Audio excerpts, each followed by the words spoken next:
Grief, poverty, neglect, abuse, violence, trauma can come in many different forms.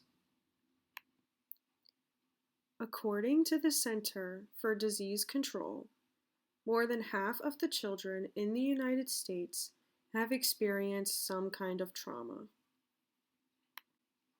Correlatively, data shows that, on average, at least one child in every classroom has been personally affected by trauma.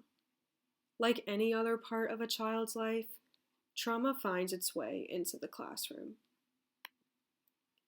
Adverse events biologically alter brains, and they could make it more difficult for a child to develop skills such as problem solving, reflecting, and regulating emotions.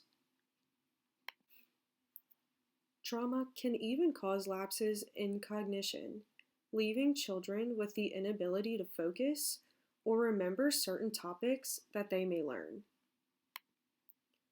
For a lot of these children, school is the only place they can feel safe and form meaningful relationships, leaving educators with the great responsibility of caring not only for all of the youth, but especially those who have endured and are enduring traumatic events.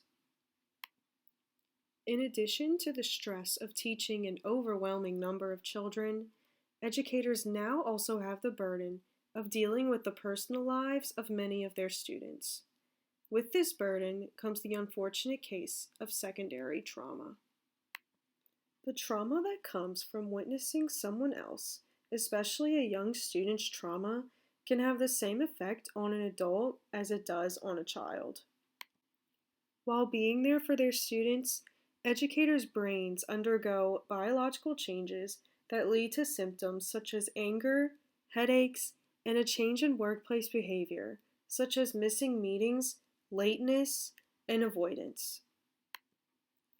Furthermore, any traumatized brain of an adult or a child is a detached brain, creating feelings of isolation, fear, anxiety, and depression.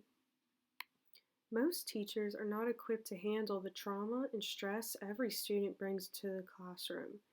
Educators are stressed, overworked, and underpaid. We have failed them before, but we cannot abandon them now. The bottom line is, no teacher experiencing secondary trauma can do their best work. Trauma not only affects those directly involved, but it also lowers the quality of the education of your children. The only chance we have at bettering your child's future is by first supporting their educators. If you want to make a difference in your child's future, contact your local school district today and advocate for comprehensive mental health and employee assistance programs.